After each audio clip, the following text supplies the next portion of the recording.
یہ وہ لوگ کہہ رہے ہیں جو سائنس کے ایکسپرٹس ہیں. نیشنل اکیڈمی آف سائنس کہتی ہے science doesn't have the processes to prove اور disprove the existence of God. Why? کیونکہ سائنس کا تعلق امپیریکل ایویڈنس سے ہے, اور امپیریکل ایویڈنسز کا تعلق ہمارے نیچرل اور فزیکل ورلڈ سے ہے, جبکہ گاڈ نان فزیکل اور سپر نیچرل ریالٹی ہے. لہٰذا نان فزیکل ریالٹی کو آپ اس ٹول کے ساتھ نہیں چیک کر سکتے جس کا کام فزیکل ریالٹی کو تلاش کرنا ہے. لہٰذا آج اس ڈیبیٹ میں گاڈ کی ایگزسٹنس کو ثابت کرنے یا اسے ڈینائی کرنے میں سائنٹیفک ایویڈنس کو ایکسیپٹ نہیں کیا جائے گا. دوسرا اسٹینڈرڈ ہو سکتا ہے ریویلیشن, کہ ریویلیشن کے ذریعے ہم یہ ثابت کریں کہ گاڈ ایگزسٹ کرتا ہے یا نہیں. لیکن یہ اسٹینڈرڈ بھی آج ارریلیونٹ ہے. کیوں؟ کیونکہ ریویلیشن میرے نزدیک سورس آف نالج ہے, ویلڈ سورس آف نالج ہے, لیکن ہمارے جاوید اختر صاحب کے نزدیک یہ ویلڈ سورس آف نالج نہیں ہے. لہٰذا آج کی ڈیبیٹ میں ایک بھی ایویڈنس کسی بھی مذہبی اسکرپچر سے نہیں دوں گا تاکہ جاوید اختر صاحب کے لیے وہ ان ایکسیپٹیبل نہ ہو. تیسرا جو معیار ہو سکتا ہے وہ ہے آبزرویشن, کہ بھائی کوئی کہے کہ ہمیں خدا دکھاؤ, اگر ہے تو دکھاؤ, یا یہ کہ خدا کے ایگزسٹنس پر امپیریکل ایویڈنس دو. تو یہ ہے در حقیقت غلط ٹول کا استعمال کرنا. یہ ایسا ہی ہے کہ جاوید صاحب مجھ سے یہ مطالبہ کریں کہ مفتی صاحب آپ میٹل ڈیٹیکٹر کے ذریعے پلاسٹک ڈیٹیکٹ کر کے دکھائیں. اب چونکہ پلاسٹک ڈیٹیکٹ نہیں ہو پا رہی ہے لہٰذا plastic does not exist. No, you are using the wrong tool. اس ٹول سے پلاسٹک کو ڈیٹیکٹ نہیں کیا جاتا. لہٰذا میں سمجھتا ہوں کہ گاڈ کے ایگزسٹنس پر امپیریکل ایویڈنس کا مطالبہ کرنا ایک بچکانہ مطالبہ ہے, اور ہمارے ریسپیکٹڈ جناب جاوید اختر صاحب اس اسٹیج سے اب بہت آگے نکل چکے ہیں. اب بچتا ہے ایک ہی اسٹینڈرڈ, اور وہ اسٹینڈرڈ ہے عقل, لاجک, ریزننگ. اور یہی وہ اسٹینڈرڈ ہے جس کے تحت گاڈ کی ایگزسٹنس کو ثابت کیا جائے گا یا گاڈ کی ایگزسٹنس کو ڈینائی کیا جائے گا. لیکن چونکہ یہ بہت امپورٹنٹ اور سینسٹیو ٹاپک ہے, اس لیے لاجیکل آرگیومنٹ بھی ایسا ہونا چاہیے جو ڈیفینیٹو ہو, انڈیفینیٹو نہ ہو, جو 2 اور 2 4 کی طرح بالکل واضح ہو, جسے لاجیکلی ریجیکٹ کرنا پاسبل نہیں ہو. فار ایگزامپل ہم کہیں ہمارے ریسپیکٹڈ مسٹر سوربھ صاحب یہ ایک انسان ہے اور تمام انسان کانشیس بینگ ہے, لہٰذا نتیجہ کیا نکلا؟ ہمارے سوربھ صاحب بھی کانشیس بینگ ہے. کیا یہ انڈیفینٹ آرگیومنٹ ہے یا ڈیفینٹ آرگیومنٹ ہے؟ یہ ڈیفینٹ آرگیومنٹ ہے. یہ 2 اور 2 کی طرح واضح ہے, اس میں کسی طرح جو ہے لاجیکلی اس کو ریجیکٹ نہیں کیا جا سکتا. تو اگر آج ہمارے جاوید اختر صاحب ایسی کوئی عقلی دلیل اور لاجیکل ایویڈنس دیں خدا کے نہ ہونے پر جو ڈیفینٹ بھی ہو, تو میں یہ اعلان کرتا ہوں کہ یقیناً میں اس ایویڈنس کو قبول کروں گا اور اس پر غور کروں گا. لیکن ساتھ میں یہ بھی اعلان کر دیتا ہوں پریڈکشن کے طور پر کہ ایسا کوئی ڈیفینٹ آرگیومنٹ کوئی نہیں پیش کر سکتا. دلیل ہم دیں گے اور ڈیفینیٹو دلیل دیں گے, لاجیکل دلیل دیں گے, ایسی دلیل دیں گے جو انٹائر ایتھیسٹک ورلڈ اسے ریفیوٹ نہیں کر سکتی. چلیں اب ہم ایک ایگزامپل سوچتے ہیں, ایک سینیریو, سمپل سینیریو. تمام آڈینس سے گزارش ہے, ہم اور آپ ایک آئسولیٹڈ آئیلینڈ پر ہیں, ایسا آئیلینڈ جہاں پہ ہم سے پہلے کوئی کبھی نہیں گیا. چلتے چلتے آپ کے سامنے اچانک آپ نے دیکھا ایک پنک کلر کی بال پڑی ہوئی ہے.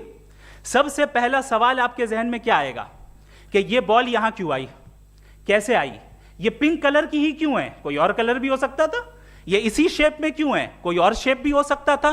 نیچرلی آپ اس طرف پہنچیں گے کہ کوئی نہ کوئی ہے جس نے ان اسپیسیفک پراپرٹیز کے ساتھ اس بال کو بنایا ہے اور یہاں پہ رکھا ہے. چونکہ آپ جانتے ہیں کہ یہ جو بال ہے اس کا ایگزسٹ کرنا ضروری نہیں ہے, یہ ایگزسٹ کر بھی سکتی تھی, نہیں بھی کر سکتی تھی, اور ایگزسٹ کرنا ہی تھا تو کسی اور فارم میں کرتی, کسی اور کلر میں کرتی. اب آپ اس بال کو ایکسپینڈ کرتے چلے جائیں, ایکسپینڈ کرتے چلے جائیں, ایکسپینڈ کرتے چلے جائیں, یہاں تک کہ یہ بال یونیورس کے سائز کی ہو جائے. بتائیے کہ کیا سائز کے بڑھ جانے سے سوال بدل جائے گا؟ ہرگز نہیں بدلے گا. ابھی بھی سوال رہے گا یہ یونیورس کہاں سے آیا, ان اسپیسیفک پراپرٹیز کے ساتھ کہاں سے آیا, کیوں آیا, کس نے بنایا. یہ سوال اس وقت بھی ویلڈ رہے گا. لیکن یہ سوال اگر ہم جناب جاوید اختر صاحب سے کریں تو چونکہ ان کا ورلڈ ویو ایتھیسٹک ہے، اور صرف ان کا نہیں، مطلب جتنے بھی ایتھیسٹ ہیں اور ایتھیسٹک ورلڈ ویو کو رکھنے والے سے اگر آپ یہ سوال کریں کہ یہ یونیورس کہاں سے آیا، تو ان کا جواب یا تو آرگیومنٹ فرام اگنورینس ہوگا یا ڈوگمیٹک ہوگا. یا تو یہ کہیں گے کہ مجھے نہیں پتا کہ یہ کہاں سے آیا، لہٰذا گاڈ ڈز ناٹ ایگزسٹ، یہ آرگیومنٹ فرام اگنورینس ہے.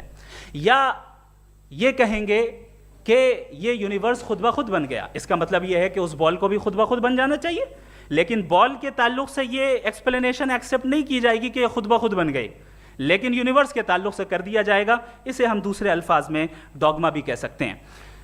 دوسری چیز، ہمارے جاوید اختر صاحب ضرور گاڈ آف گیپس کی مثال بھی ضرور دیں گے، اور مثال دیں گے کہ پہلے زمانے میں بجلیاں کڑکتی تھی تو لوگوں نے کسی ایک خدا کی طرف، اور بارش ہوتی تھی تو دوسرے خدا کی طرف منسوب کر دیا، ان کے پاس دلیل نہیں تھی.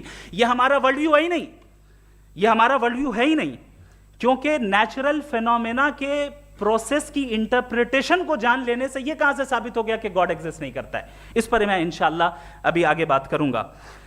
آپ حضرات یہ بھی دیکھیں گے، اور میں یہ ایکسپیکٹ کرتا ہوں کہ ہمارے رسپیکٹڈ جناب جاوید اختر صاحب ضرور ایموشنل آرگیومنٹس بھی دیں گے، جو کہ ایک لاجیکل فیلیسی ہے جب بات آتی ہے ٹروتھ کو ڈیسائیڈ کرنے میں.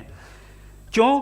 مثال کے طور پر وہ کہیں گے کہ اگر گاڈ ہے تو ایول کیوں ایگزسٹ کرتا ہے، جبکہ میں کہتا ہوں ایول کا ایگزسٹ کرنا گاڈ کے ایگزسٹ کرنے کی دلیل ہے، اس کے خلاف نہیں ہے. چونکہ اگر گاڈ ہے تو ہم سب اس کے سامنے اکاؤنٹیبل ہیں، اور اگر ہم اکاؤنٹیبل ہیں تو اکاؤنٹیبلٹی کے لیے ایول کا موجود ہونا ضروری ہے، اس کے بغیر ہم اکاؤنٹیبل نہیں ہو سکتے. اور اگر ہم اکاؤنٹیبل نہیں ہیں تو ہم جناب جاوید اختر صاحب سے پوچھیں گے کہ آپ بتائیں کہ پھر سفرنگ اس دنیا میں کیوں ہیں؟